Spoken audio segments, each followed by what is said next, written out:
thank you everyone for participating in whatever way you could for this conversation. It means a lot to our community.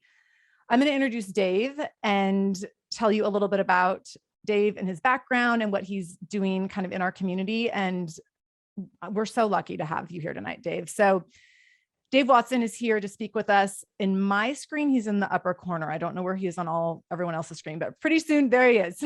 Pretty soon he's going to take front and center. And I'm going to tell you a little bit about Dave and what brings him to this conversation tonight and a little bit about his background. Like many Black youth, Dave Watson was unknowingly on the school to prison pipeline by the age of 14. When his wrestling coach took him under his wing, he was able to get back on track to graduate high school and then become a college graduate 4 times over. Inspired by the community leaders who stepped in and stepped up to invest in him, he decided to become a community leader himself. With a focus on empowering students to make the right decisions, prioritizing the importance of students' voices, and advocating for the eradication of the school to prison pipeline, Dave has been a powerful community leader in law enforcement and education for the last 20 years. Dave worked in law enforcement in California from 2001 to 2013, and in 2013 moved to the Pacific Northwest to begin his educational career. He was a teacher at O'Day High School, which I know some of us have personal connections to. He then went on to become vice principal at St. George, which other members of our community have connection to, most significantly Bernadette, Miss O'Leary. He's currently the assistant principal at Canyon Park Middle School in the North Shore School District. On top of his impressive resume, he's most importantly a dad. He has a 21-year-old son, David, who's a student at Wazoo. And he has an 18-year-old daughter, Adrienne, who is a poet and whose poetry you should definitely check out on Dave's website, which we will drop in the chat here for you to go take a look at your convenience. We are so fortunate to have Dave working with our faculty and staff over the course of this year. Their work has already begun, and we were delighted when Dave said that he would love to extend his work even deeper into our community by meeting with us parents this evening. So Dave, thank you for being here. We know you are incredibly busy with all the hats you wear in various communities, and we are so grateful and honored to have you here with us this evening. We will let you take the floor now. Right. Well, hello, everyone. I could not ask for a better introduction, Sarah, so thank you for that. I also want to thank Pablo and Ms. O'Leary for also bringing me to St. John. This is just a wonderful experience for me. And even though I do not work in the Archdiocese anymore as an administrator, this is just a way for me to give back to a community that really helped me out. So, it's very important to never forget where you came from and who helped you take those steps in a positive direction. So there's a reason why I always enjoy giving back to the Archdiocese and those students. So there's nothing more powerful than prayer. So I really want to start off with that. Whether I was in law enforcement or teaching, that power of prayer really got me out of some sticky situations. So it's a blessing just to understand that you could be in an environment and just stop and pray whenever you want to. So hats off to the Archdiocese. So I am going to share my screen now. And all righty. Can everybody see my screen where it says, welcome, Dave Watson? All right, let's great. So first and foremost, I want each and every one of you to be very comfortable. Sit back, relax. I know you muted your screens already, but if your mic's already, but if your screens are not muted, that's okay, because any and everyone can come and watch this presentation. So it's always good to sit back and see some other people watching what you do as well. So as stated, my name is Dave Watson. Here is my little welcome screen, which I like. A little bit about myself, which Sarah already touched on. She was right. A few things that really were left off in my introduction that sometimes I kind of keep to myself. Middle school was very pivotal for me. So I'll be the first to say I was a knucklehead. I was a gang member. I did all types of different things. But by the time I was in the 8th grade, I had already been arrested 3 times, and I was on probation. So that's how my wrestling coach took me under his wing, which made me want to give back to education. And when I went into law enforcement, which was great, that was like a plan B. My plan A was to become a teacher, because my coach, my PE teacher, got me on the right track. And I knew there were other David Watsons that I could also do the same thing for. That was just my way of giving back. But I went into law enforcement and I decided to leave law enforcement. People ask me why all the time. One simple answer: early intervention is the key, period. Early intervention is the key. So I'd rather try to keep young men at O'Day or some of my students I'd rather catch them before they make those mistakes, because not everybody is going to be in the same situation or have the same outcome that I did. So a little bit about my background. I have a BA in social science from Sac State, graduated in 2001, decided to get my first master's from Fresno Pacific in 2011. I moved up here in 2013, graduated from Northwest in 2015 with a master's in teaching, went back 3 years later to Seattle U, master's in educational leadership, educational administration, 13-year law enforcement career. I have to fix that. O'Day High School, St. George Parish School, Canyon Park Middle School in the public sector. And I also have my own consulting firm, which I started in December, David Watson Consulting, because that really gives me the platform to really try to help organizations be steered in the right direction. So before we start this training, there's just a few things that I want you to know. The topic of diversity, equity, and inclusion, racial and educational justice, however you decide to name it, there's stereotypes about everything. Some individuals are afraid of this type of work because they feel like if they are not a person of color, so specifically if they are white, they feel like these types of trainings are designed to tell white people that they are racist. I want you to understand, I would never bring that to this school. I would not do that to Miss O'Leary. I mean, I have nothing but the utmost respect for her. I am not here to tell anybody that they're racist. I'm here to help build bridges. I'm here to help celebrate diversity. I'm here to help individuals understand who they are, be comfortable in their own skin, and celebrate who they are. That's what this work is about. Okay, so I definitely want to just lay that out from the beginning. I am not here to tell anybody that they're racist. I'm definitely here to teach and educate. And within a school setting, everyone here is a lifelong learner. So that's my focus, be a lifelong learner. All right, so let's talk about a few protocols, okay? A few protocols that we have here. We have to listen and believe each person's reality. And the reason why I say that is because just because you did not see it yourself or you did not experience it, please understand that just because you didn't see it doesn't mean that it didn't happen. All of us have our own reality. Be comfortable with and curious about being uncomfortable. That's one lesson that's one step that we have to take in the right direction. We cannot always live inside our bubble and be happy with living inside of our bubble. We have to be strong enough to sometimes step outside of that bubble and really see what the rest of the world is like, what the rest of the world is experiencing. Be real and accept feedback. I do not have all the answers, but that feedback is very important, especially that critical feedback, because I would rather know what I'm doing wrong compared to what I'm doing right. And we need that feedback because that's when it's time to really learn. Show up and stay engaged. We show up and we stay engaged. That means you're definitely interested in what you're learning, and you're taking that first step to really engage, be uncomfortable, and really pay attention to what you're learning. Maintain confidentiality. A lot of times we talk about things in trainings, and the last thing I'm going to do is go back and say, hey, Bernadette O'Leary over at St. John, this is what she did, blah, blah, blah. I wouldn't do anything like that. So let's make sure that we maintain that confidentiality, because some people are afraid of, I was in a training today and I had a person tell me, he says, Dave, I'm really afraid to step up and say something because I'm afraid of losing my job. That's tough. That's a tough situation to be in right there. Okay. Step up and step back. That means at the end of this session, we're going to have some question time. During that question time, all I ask is that if you have a question, that's great. But I just want to make sure we have 57 people in this group, I believe it is, somewhere around there. I just want to make sure I have time to answer every person's question. So please, if you ask a question, then just allow someone else to ask a question as well so they can get the answer that they need. And the other thing is feel free to ask questions whenever you want. We have two individuals. We have Alan and we have Sarah. They're going to be looking at the chat. So if there's something that pops up like right away, feel free to stop me so I can answer that particular question at that moment, okay? All right, family, we ready? When I say family, I mean all of us, because that's what we are. So I always say different words that just try to create that inclusive environment. This is one of those environments where we want you to sit down, relax. We want you to stay engaged. We want you to focus on what's important. Let's make sure that we understand that we are, at the end of the day, brothers and sisters. And because we're brothers and sisters, that means that we are all family, okay? So we're going to talk about a few definitions. Whenever we try to have these courageous conversations, it's very important that we know the definitions of the words that we are using. There's some things that we can talk about and we may feel like we know the definition, but we really don't. So I'm going to show you 3 words that people just individuals struggle with defining the correct way. Okay. The first one is racism. Now, if I were to ask you, if I gave you like 2 minutes to come up with a definition for the term of racism, it might take you a little bit of time. But these three words right here, there's times when I ask individuals these three words, racism is one of them. I say, can you please define these three words?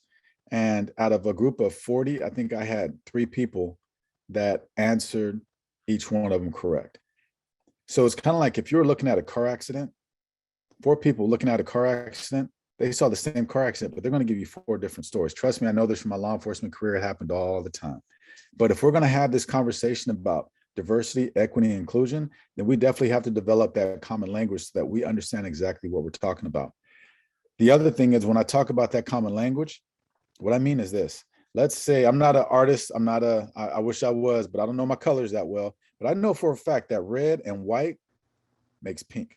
So let's say if I talk and hear red and you talk and hear white, we're going to struggle with communicating the right way.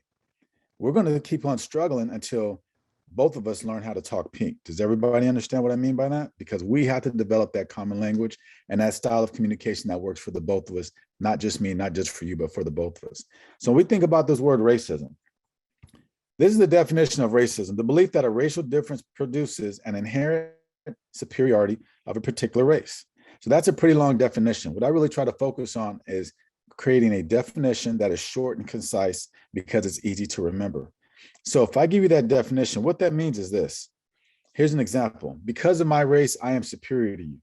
So if I say you will experience racism from David Watson, if I say, you know what, because I'm Black and you're white, my race is better than yours. That's an example of racism. All right. At the end of the day, it's still not good. It's one of those ism words, and those ism words just aren't that good. So racism, because of my race, I am superior to you. The next word we want to define is prejudice. Prejudice is one of those words that we struggle with because the next word after prejudice is discrimination. So imagine those 3 words: racism, prejudice, and discrimination. When we think of prejudice, prejudice is a negative belief towards another race. And that negative belief can mean many things, but we can say, I don't like you because you're Black. Please understand, whenever I use my examples, since I'm Black, I just kind of focus on me just to kind of give you an idea, okay? So if you're prejudiced, the definition of prejudice is, I don't like you because you're Black, all right? So that is a negative belief, right? But here's the difference between prejudice and discrimination. Discrimination is a negative action towards another race. Now, that's completely different than a negative belief, because the negative belief says, I don't like you because you're Black. But discrimination says, I am not going to hire you because you're a Black. That's an action. So we have a belief and we have an action. So if I were to ask you the definition of these 3 words, you could look at these definitions and these examples, and you could say, okay, I could see how I got them kind of confused. Okay, it's okay. Bottom line is, as people, sometimes we read words and we have our own definition of what that word means.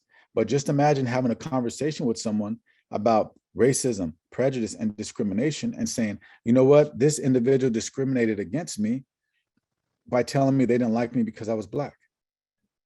All right. But it's a belief. Discrimination means I'm not going to hire you because you're Black. It's an action. So we're looking at a belief versus an action. Okay. So it's very important that when we have these courageous conversations and we're talking about diversity, equity, and inclusion, racial and educational justice, there are definitely some words that we need to define. And once we define these words, then we can have a strong conversation about the true meaning of what we were really trying to say. Okay. How we doing so far, family? We okay? All right. Let me go back real quick. I'm going to ask you a question before we move to that next slide. There's words out there that create fear amongst certain groups. Fear among certain groups. One of those words is the term white privilege. Now, if I were to ask you for a definition of the term white privilege, there's going to be so many different definitions of that term, which is fine. We have almost 60 people in this group, in this training. We could have 60 different definitions. And that's okay, because this right here, as lifelong learners, it's all about training. It's all about trying to learn more today than we did yesterday. So we're in some good shape. Okay, we're in some real good shape. But if I ask you the definition of white privilege, a lot of individuals have an issue with this because the first thing that the people that I've come in contact with, when we talk about white privilege, the first thing that they say is, you know what, white privilege, that, I don't like that term.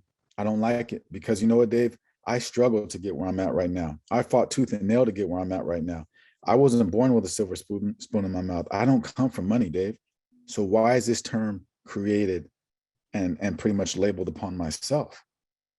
So what throws off that term white privilege is the word privilege, because when we hear that word privilege, we automatically think of, okay, that means that there's something positive in my direction. That means that it should be something good. But at the end of the day, it means that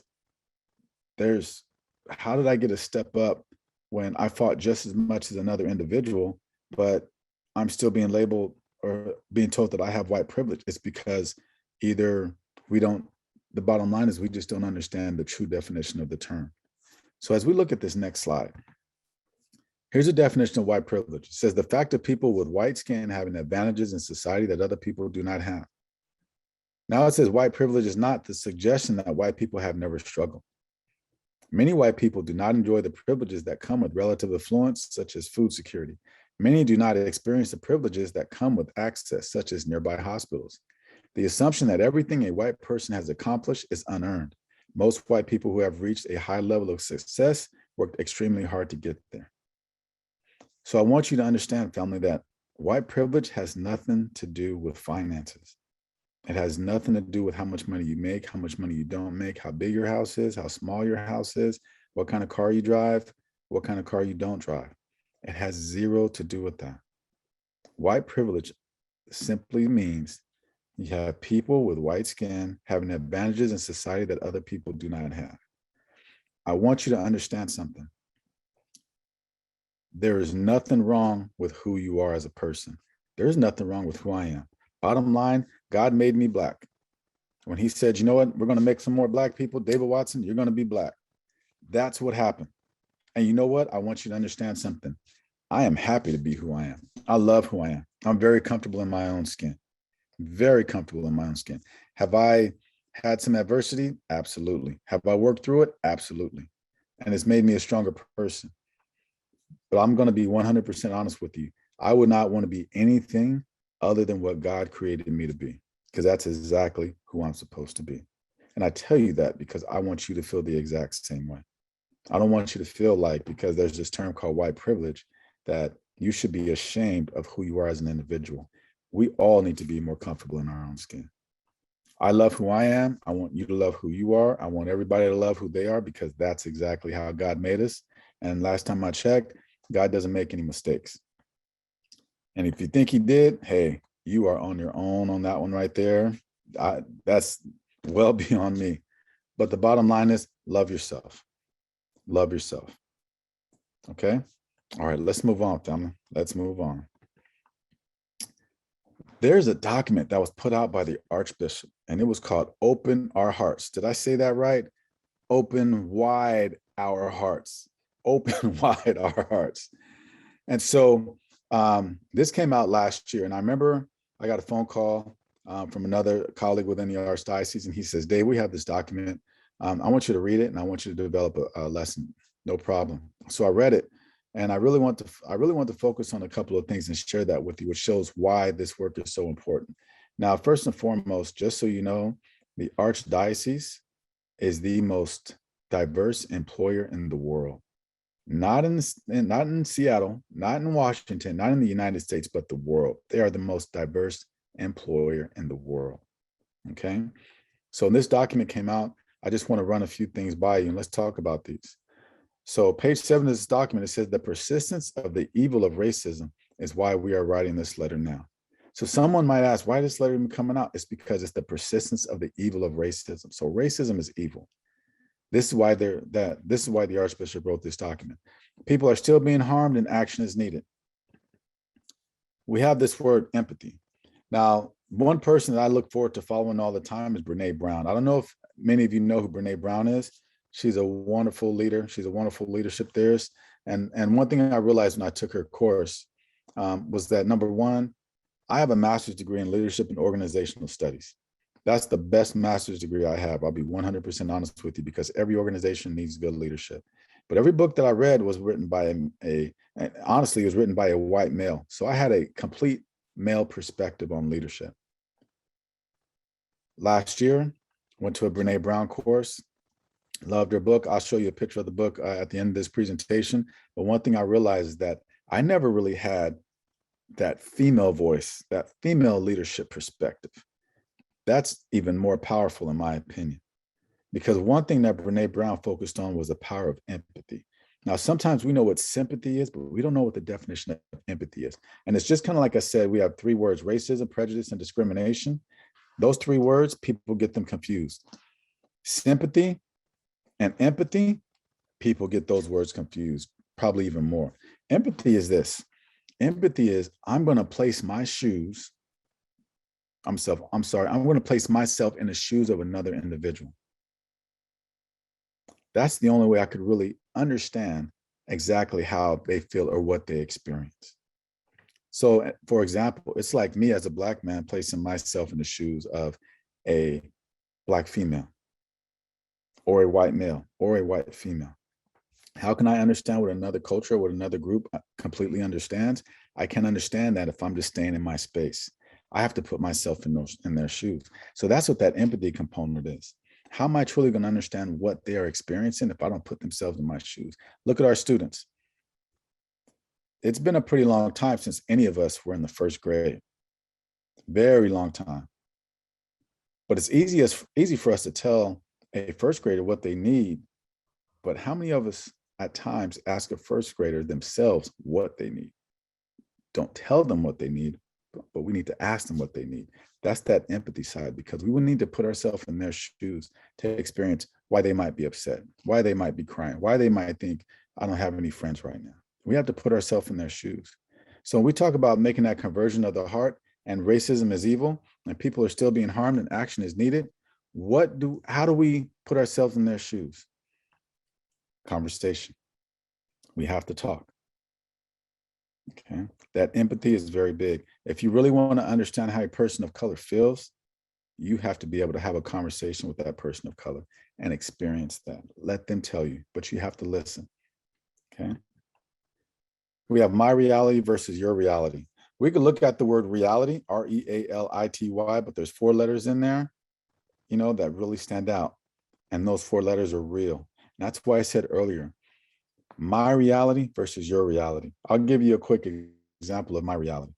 As a Black man growing up, I've been called any and every word you could imagine, any type of negative derogatory name. Put a badge on me and it still happens. Nothing changed. You just hear about it even more. But my reality is growing up in a certain part of California and getting in trouble, being arrested 3 times when I was in middle school, being on probation, teachers telling me I wasn't going to grow up to be anything. That's my reality. That's my education right there. Now, just because you didn't go to school with me, or you didn't know me when I was in middle school, or you don't know really anything about my background, does not mean that this did not happen. Because this is my reality, and your reality is based on what you experience. Now, I would love to sit down and have a conversation with you to see what you experience, to understand what you experience. For me, it was very different, because personally, I would never, ever, ever, I wish I didn't know or didn't experience discrimination. I wish I never experienced racism. I wish I never experienced prejudice acts against me. But that's my reality. But just because you did not witness those harsh moments in my life does not mean that it did not happen. All right. And I want you to know I'm not speaking for all Black people. I'm speaking for David Watson. I'm giving you my experience here, and I'm being vulnerable. Okay. 3 things we need you to do. I ask you to do. If you really want to have that conversation with a person of color and really put yourself in their shoes, if you really want to be empathetic, number 1, we need you to listen. Exactly the story I just gave you right now. And that was just a little bit, that was just a snippet, but I need you to listen. Second thing, we need you to believe what was said. So if I tell you this is my experience, I need you to believe what I said, because that's what happened to me. Lastly, communicate. And what that means is this. If I sit down and have a conversation with you, I'm being vulnerable right now. I'm sharing my experience with you. I share my experience with you. I need you to believe what I tell you. Like I said, just because you didn't see it, just because you weren't there when it happened, does not mean that, and just because it's never happened to you, does not mean that it did not happen to me. Then when I'm telling you that story, I want you to tell someone who needs to hear that. Because we have a lot of people out there who believe that certain things don't happen anymore. We have a lot of people who feel as if everyone is born on the same platform, on the same level. We have quite a people who feel, and I'll put this out there, um, there's no place for religion in education. We have people that out there that feel so many different ways and believe so many different things, but the bottom line is we have to tell them. We have to let them know, you're actually wrong. You know what? These things do still happen in our community. We still have individuals who believe A, B, C, and D. We have not come as far as we thought we had. That's where we sit today. So think about the mistreatment of cultures. So when we talk about this previous slide and we focus on the conversion of the heart, racism is evil. People are still being harmed and action is needed. Empathy, my reality versus your reality, things that I need you to do. Listen, believe, and communicate. Tell someone who needs to know. Think about this. We have so many different cultures out there, so many different groups. Think about one time when you saw a person of another culture being mistreated.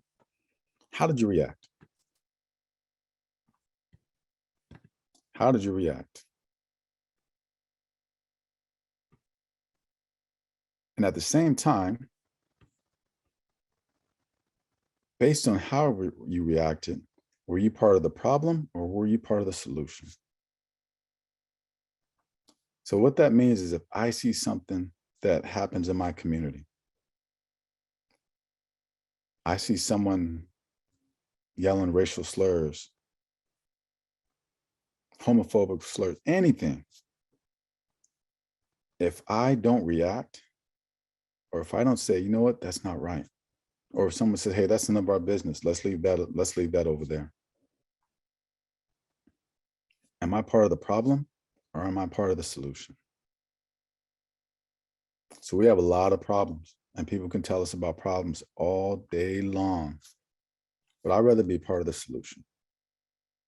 And that's one of the main reasons why I decided to go into consulting. We have a lot of problems, but we're still struggling to find those solutions. Let's be honest, we still have problems that, still exist from the 50s and 60s. And just because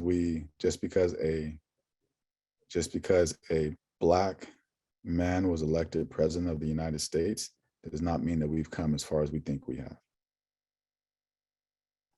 We still have a lot of the same problems from years ago, generations ago, but we still have not found the right solution. Now, am I sitting here pointing fingers at anyone? Absolutely not. Absolutely not. This is a holistic issue. That means that this might be the issue, but there's a lot of people involved.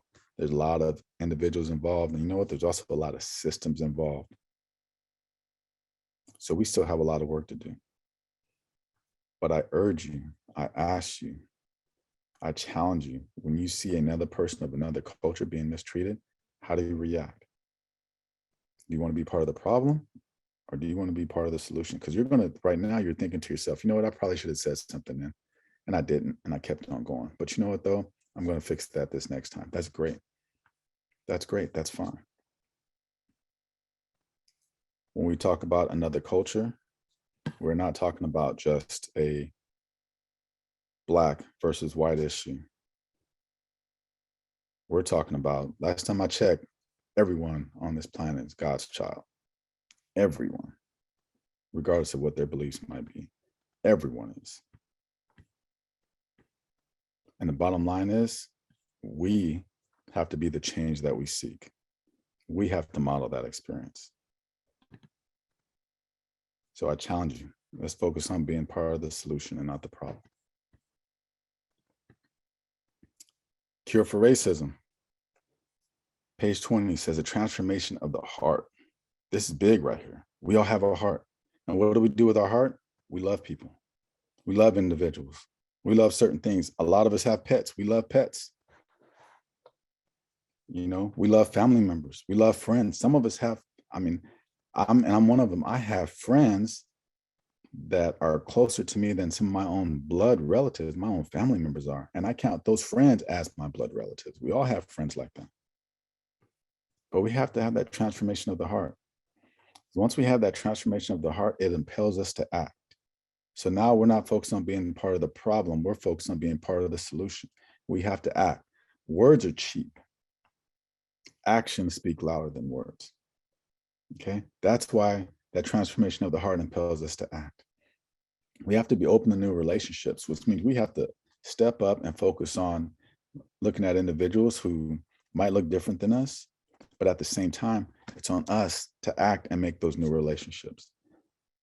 Think about this. Let's say you're at your place of employment. You take your lunch break. Probably sit down with the same people every day to eat lunch. That's great. But there's still someone at your organization that probably sits by themselves, or someone that you don't know that well, or someone that, you know, you just really just haven't had a chance to talk to yet. But we have to create those new relationships. We have to be open to that, because the only way we're going to learn about another culture or another individual and what they experience is if we are open to create those new relationships. Combat racism with love. Transformation of the heart, love. We have to combat racism with love. Like I said before, racism is one of those ism words. But for those racial beliefs, for those racial acts, for that feeling that one race is better than another race, we need to combat that with love, because love is the strongest magic there is. And we have to make sure that we have to act. We can't just talk, we have to act, but we have to combat racism with love. We all need to take responsibility for correcting the injustices of racism and healing the harms it has caused. Now, keep in mind, family, I didn't write this myself. This came directly from the Archbishop. We all need to take responsibility, which means, listen, it's not just white people, not just Black people, not just Catholics, non-Catholics. Doesn't matter. We're talking about we all need to take responsibility for correcting these injustices, because it has caused some harm to people, and people need to heal. That's what Jesus did in the Bible. He healed people. We need to focus on correcting these. Like I said, these are action steps. Okay. And if you don't know how to do it, it's tough for you to focus on healing some of the harms that racism has caused if you haven't had a conversation with a person of a different culture or a person that has not experienced racism. So it's tough for me to go to an individual that has not experienced racism for advice on how to heal from racism. Does everybody follow me on that? Okay. Last but not least, education. We have to educate ourselves. This does not mean you need to go to school and take all these different classes to educate yourself in that sense. But you know what? The strongest education at times come from individuals and the experiences that they have. We have to have these courageous conversations. We have to sit down and listen to the individuals that we are talking to. We have to believe what they say. And after we believe what they say, what do we need to do? We need to go to someone else that does not look like that individual, and we have to share that information. Years ago, before books were written, education was passed down through stories. History was passed down through stories. And that's still a very powerful aspect that we really don't use that much of today. But sometimes, there's things we do need to go back and say, okay, I need to hear some stories. I'm sure we have grandparents that used to tell us stories all the time, or older siblings, older individuals and whatnot. How many of those stories are written down? But we still remember them to this day. Very powerful, extremely powerful. I want to open it up for some questions, and I do want to show you guys one more video. This video is about 5 minutes. So when we talk about the importance of having kids understanding diversity, equity, inclusion, racial and educational justice, however you want to say it. This video right here, some of you may have seen this video, but I'm going to go ahead and show it. I'm going to go ahead and play it. All right. I'm from Haiti and Nigeria. I'm like three things, like I'm Dominican, Puerto Rican, and Black. I'm biracial. I have an African-American father and an Irish-American mom. My name's Lamid. I'm Muslim. I'm Indian, British, Scottish, and American.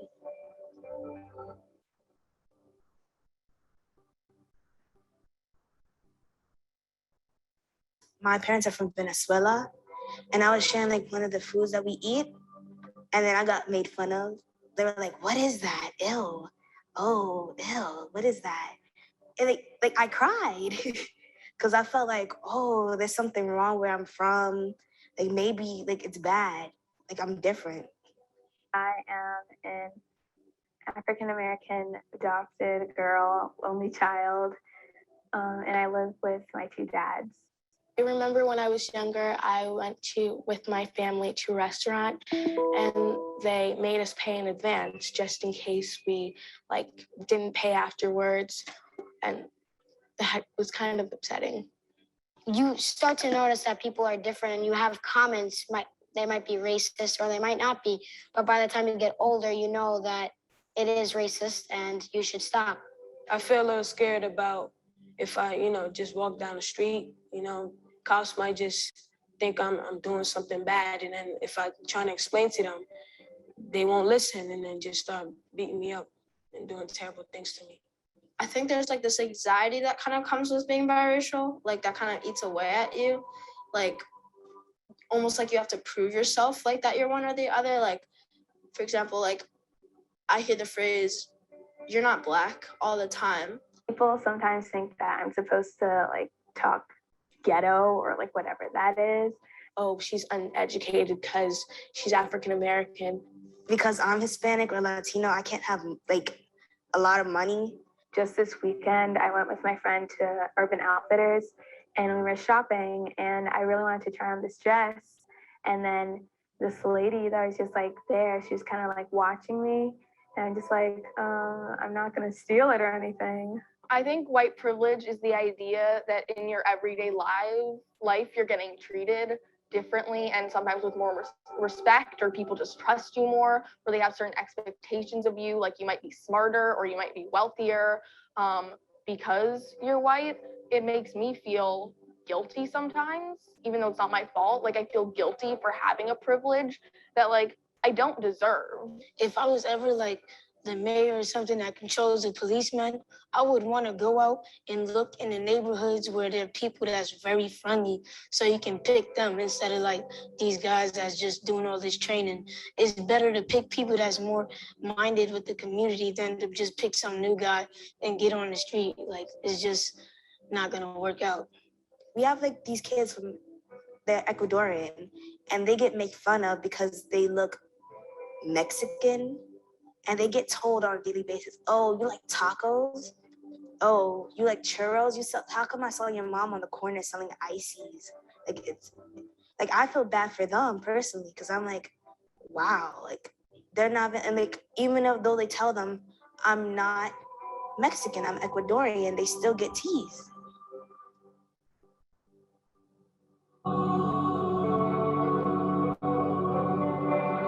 Like it's like I feel bad for them personally because I'm like, wow, like they're not.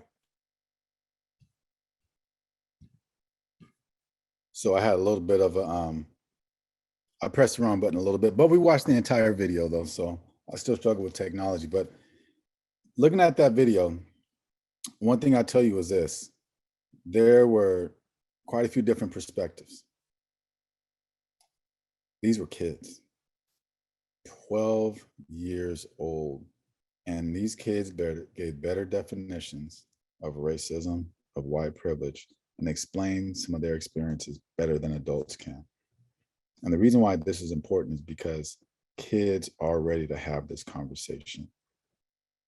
I remember walking in the store one day and there was a lady, she was white, she had a little girl. I want to say the little girl was about 3 years old. The little girl was holding her hand. This is before COVID. And so no mask or anything. And the little girl, she was holding her mom's hand. I walked by her in the aisle. She looked up at me. I looked down at her. I smiled, and I was looking at something. And I heard the little girl say, "Mom, Mom, why is he black?" Now, let's be honest. As a parent, my kids are 19. My daughter just turned 19. My son's 21. When my kids were young, they used to say some kids there's no filter, but they just ask some questions. And the first thing the mother did was she's like, and I can't remember the little girl's name. She's like, "Don't say those, don't ask those types of things. Shh, that's not nice. That's not nice." And I said, "No, it's okay. It's okay." Because she asked the question and she needs to know. And you know what I said to this little girl? And her mama said, "You know what, honey? I'm black because God made me black. Just like God made you white, but we're all God's children. So God makes us in so many different ways because he wants us to love any and everybody."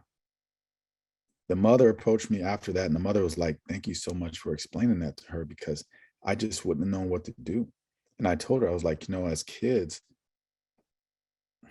it's tough when you're a parent because you feel embarrassed when your child might say something like that.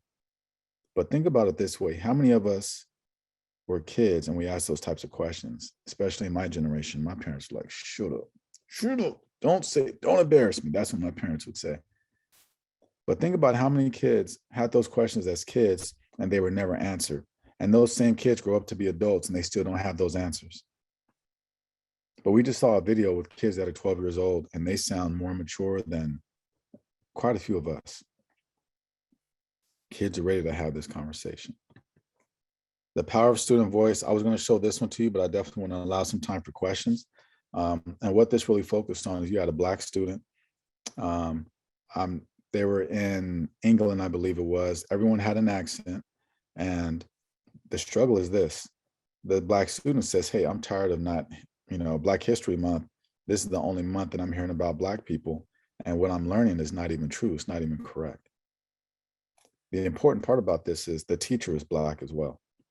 So I want you to understand that just because we have structures in place to focus on ethnic studies or other cultures, those same people still struggle with getting some of the information correct.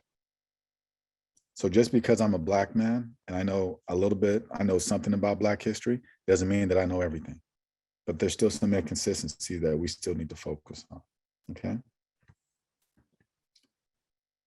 This last little part right here, this right here is some resources. Glenn Singleton's book, Courageous Conversations About Race, wonderful book. If you're really trying to focus on taking the correct steps to have those courageous conversations, it'll definitely give you that outline. Brene Brown's book over here, Dare to Lead, talks about being, that empathy, not bringing your armor to the arena, showing up and understanding that, things are kind of messed up right now, but according to her phrase, we have to embrace the suck, because that's really what it is. We're in a pandemic. We have to embrace the suck, but that doesn't mean that we just kind of give up. We have to stand for something, because if we don't stand for something, then we fall for nothing, family. That's exactly what we do. When it comes to really trying to share this information, I'm glad that we have, where we up to right now, 62 participants, because we need guest speakers. That means we need you. Teachers can't do it on their own. We need to bring this entire community in so we can focus on what's best for these students. So guest speakers, parents, you can be guest speakers. Have some student and parent surveys. These are all things I've already talked to Ms. O'Leary about. Student-led forums, because we need to teach these kids that their voice matters, their voice counts.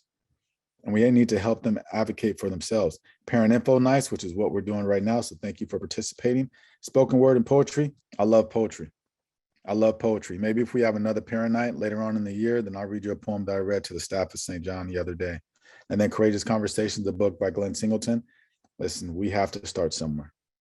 And this is a real good place to start. All right.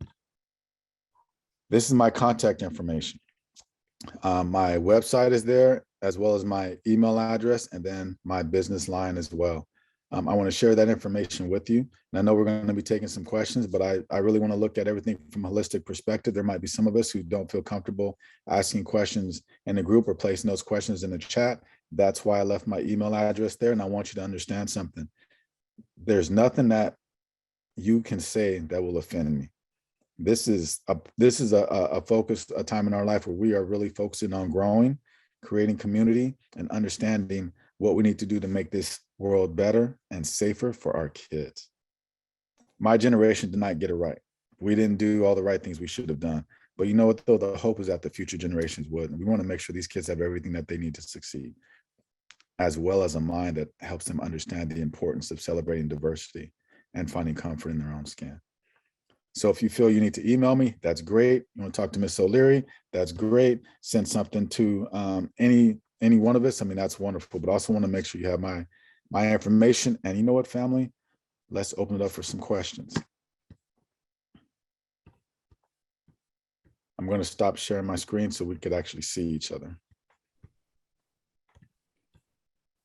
Thank you so much, David. I'm reopening my chat here. Hold on just a second. Okay. So go ahead and drop questions in the chat. I have at least one question already that was sent privately that I'll ask. There's a couple of requests for your poem though. Are you open to sharing that now? Absolutely. Let me pull. We're putting you on the spot. Oh, that might be all right. So here's my poem. This poem is called Where I'm From and I use this poem because when you look at me, I always use an iceberg exercise with this poem, because when you look at an iceberg, all you see is what's above the waterline. And what's above that waterline is like 20% of the size of the iceberg. What's below the waterline, that 80%, that's really who an individual is. So when you look at me or you're looking at another individual, we're just looking at that 20%. And in order for us to reach that 80%, you know what we need to do? Have a conversation. Have a courageous conversation. Get to know that individual. Once you get to know that individual, then that's when you start discovering that 80%. Up until that point, up until you have that conversation, you're missing out on who that individual is. So here's my poem. It's called Where I'm From. I am from government cheese and powdered milk, cotton and polyester, but never silk. Blown out shoes, patched up pants and hand-me-downs, later passed on to my own brother as hand-me-downs. See, that's where I'm from. I am from baby back ribs and potato salad, black-eyed peas and hot water cornbread, peach cobbler and sweet potato pie. If you don't know, all I can ask is why. See, that's where I'm from. I am from Oak Park. My classroom was the streets where the screams of mothers were regularly heard as they saw their Black sons lay dead in those same streets. See, that's where I'm from. I am from social injustice, forced to be last in line. Regardless of how hard I tried to be first, that right just wasn't mine. Oh yes, I tried my hardest. I said it so many times, only to be left with the feeling of disappointment even more times. See, that's where I'm from. I am from watching things happen. I am from watching things happen that hold people of color down to making things happen so the next person of color can't be held down. Standing tall for what I believe in and never settling for less.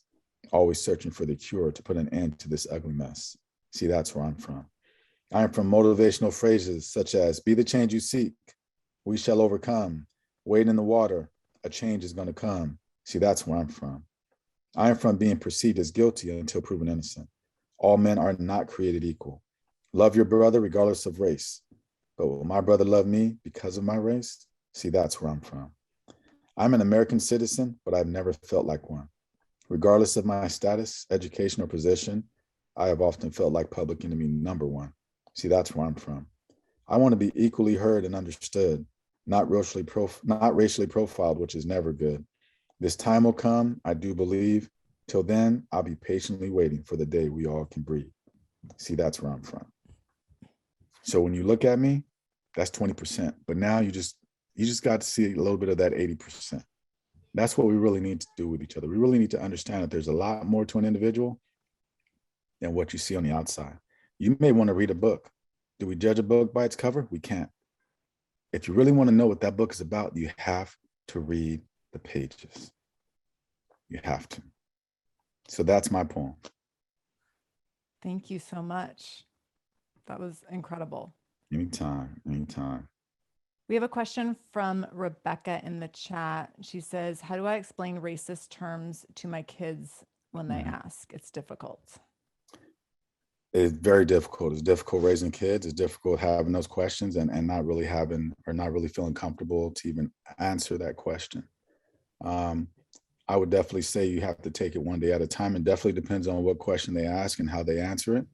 But Rebecca, if you want to reach out to me personally, then I could definitely help you with that. That's not a problem at all. I would just need a context of the question that your child asked, and really just kind of work with you to develop the best way to explain that to where your son or daughter understands it. But it can be done though. We have another private question. At work and personally, I find my fellow white colleagues and parents are reluctant to join the racial justice DEI conversations beyond a base level. What are effective, empathetic ways to bring in more allies? I think number one, we have to start with that common language and that common belief, because there's a reason why I started off this training by telling everyone, listen, I'm not here to tell you that you're racist, because that's really what a lot of individuals believe. I don't want to go to any diversity trainings because I'm tired of hearing I'm racist, or I'm tired of hearing how white people are racist. That's really not, let me put it to you this way. I know how I do my trainings. I can't speak for everyone else. But at the end of the day, what I focus on is really trying to create that community aspect, because we're all part of the same community. When it comes to engaging in those conversations, that fear kicks in. And that fear right there is one thing that really stops the education. It stops the learning. But if we're lifelong learners, then we have to step out of our comfort zone, be comfortable being uncomfortable. And we have to step in that arena. We have to step into that space, because how else are we going to learn? Thank you. And I wanted to add, if you don't mind me piggybacking on that just a little bit, I think sometimes the reluctance is, to your point, that we think we're going to get it wrong.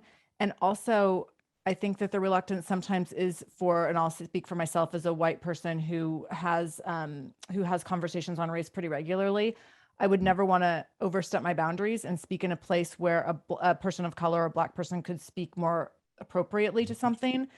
And there's a lot of room for these conversations to be happening in a lot of different ways. And I know that what I've seen among my colleagues of color is they're so incredibly grateful when white people take a chance to have the conversations and to enter the conversation, because there's so much need for the conversations all around. Yeah. I mean, I love it. I remember going to one of the junior colleges I went to. I took an African American studies class, and you know what? The professor was white. And I was like, I don't know about this.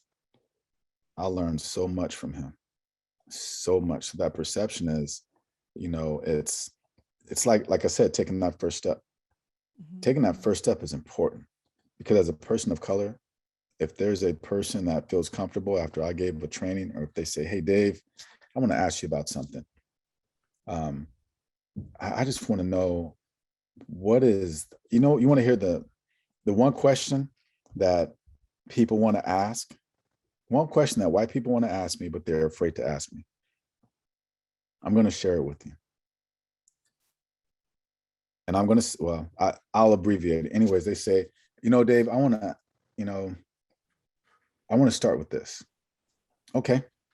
I just want to ask you this question. I'm like, okay, and it's kind of like they want to prolong it. And it's just one of those questions that, okay, man, come on, just ask me. You're not going to hurt my feelings. Dave, I just don't understand why it's okay for Black people or people of color to use the N-word, but it's not okay for white people to use it. Just knowing that individual was that brave to ask me that question, that right there was a whole nother level, because I knew it took a lot of heart. I know it took a lot of bravery for that individual to ask that question, but knowing that individual felt comfortable asking me that question. And my definition was, either way it goes, you don't want to use that word. You shouldn't use that word, because that word was created years ago to pretty much dename a group of individuals.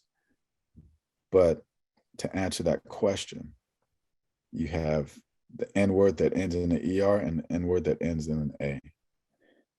People of color adopted that word and started using it as a term of endearment amongst themselves.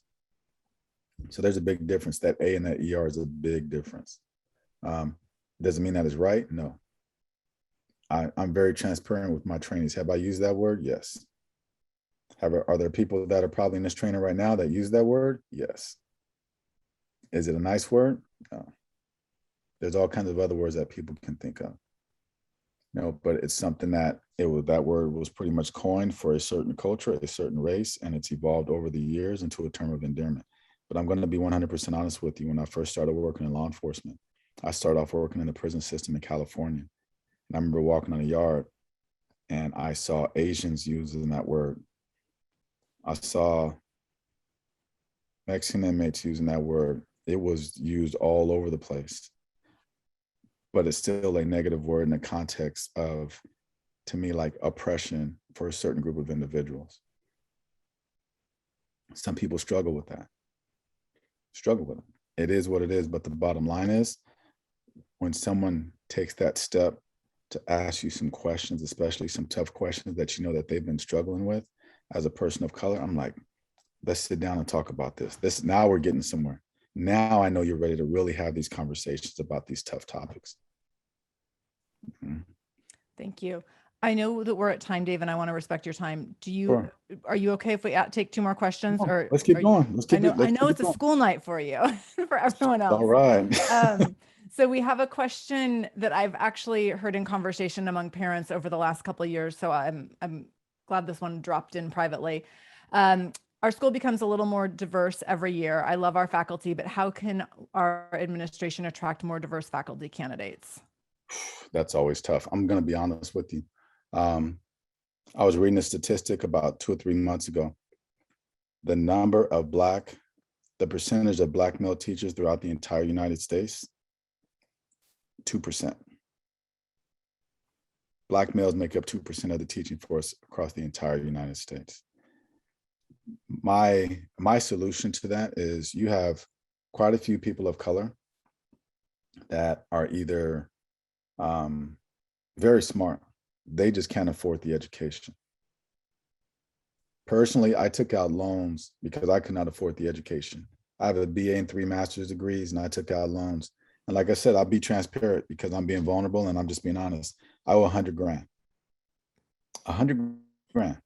Now, my son who goes to Wazoo right now, you know how much Wazoo is every year? Washington State University, $25,000 a year. So I paid $100,000 for 4 degrees. I'm going to pay, not my son, I'm going to pay $100,000 for a BA. So let's be honest, like $100,000 for a BA, like that's a ridiculous price. But in order for that to happen, to attract those people of color, number one, we have to go into those neighborhoods, right? Well, let me back up. Number one, exactly what you just did. You have to go to a person of color who's in that field and ask them that question, because we can't just make a decision for a group of people without including them in the decision-making process. I would go to like 4 or 5 different people, get different opinions, get different perspectives. But one thing that really hurts people of color when it comes to education, they can't afford it. They just can't. And the way they switch things up right now, so for all of us that are in education, who have children and plan on sending those children to college. So let's say you apply for financial aid.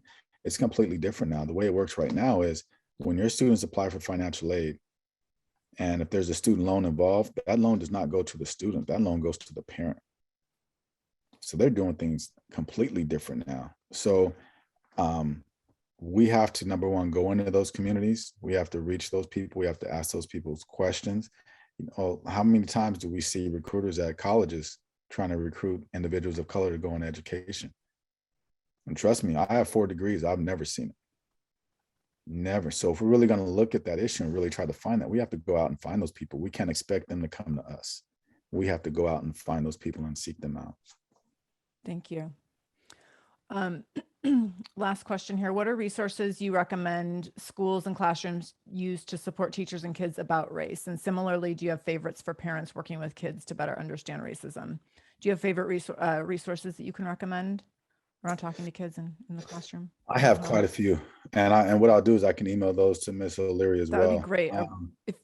If you have an easy list, that would be so helpful. Yeah. I know that we had another question that was similar to this one, and a resource list would be great. And the Parent Association would be happy to kind of get a running list. I have a list of resources as well. Yeah, that would be fantastic. Absolutely. I see a phone that says Robin's iPhone. Someone question. Oh, that's a direct message. Let me get back to Robin. I was what's up? Um, Call me.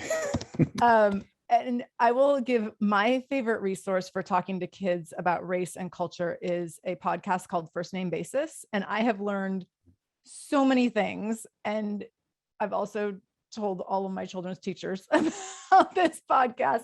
But Jasmine Bradshaw's the host, and she's a former second grade teacher. And the way she talks about everything around race and culture is just really clear, and makes it puts you in a position as a parent to be able to simplify conversations to your child's age, and which is really, really helpful. Yeah. There's Um, quite a few out there, and you just have to really look for them. But I have some that I use that I really enjoy, and a lot of times I go to other consultants and I get documents from them. I go to different trainings. There's all types of things out there. Family, here's the thing. When we were in school, we were taught a certain way. That instruction is very important. You could have limited resources, but still do a wonderful job with what you have. You can also have unlimited resources and just do a horrible job because, anybody can read a PowerPoint, but can you teach the material? And that's really the difference. The way that I teach the materials, I focus on stories because I love stories and we remember those stories. We may not necessarily remember what we read in the book, but we're going to be remembering some stories, and people are going to think, now that I read that Where I'm From poem, like, wow, he said some things in there that really stood out. He talked about government cheese, powdered milk. He talked about hand-me-down clothes. There's a lot of things that he talked about. Wade in the water, change is going to come. Those types of things are going to click. At the end of the day, we have to be the best individual that we can be. There's only one way to do that. We can't talk about it. We have to be about it, because actions speak louder than words. That's a beautiful place to end. Mm-hmm. Thank you so much for your time tonight, Dave. This has been really fantastic, and we appreciate you being our first guest this year. And we especially appreciate the work that you're doing with our faculty and staffs. And this bridge between bringing the parents in really helps us get on the same page and understand the dynamics all around in our community, which is really, really helpful. We will be continuing conversations throughout our speaker series, our guest speaker series in the Parent Association. We'll be continuing having conversations around race and justice. We are in the process of booking our next guest on this topic, who's going to be Dr. Tracy Baxley, who has a book coming out in 2 weeks called Social Justice Parenting, and she'll be coming in the next couple months as a guest in the series as well. So this is not the end of this conversation. So if you are wanting more information, and I love that people are thirsty for more information, this is just the beginning of this conversation. So Dave, thank you for kicking this off in a really powerful and impactful way. And we're just so grateful for the work that you're doing, and for you showing up on a Wednesday night in the middle of the week when you have another big job to get to tomorrow morning, and spending time with us. No problem. Thank you for having me. I appreciate each and every one of you. Thank you for what you do. And just thank you for allowing me to be part of your family as well. So thanks again. Appreciate you. Thank you.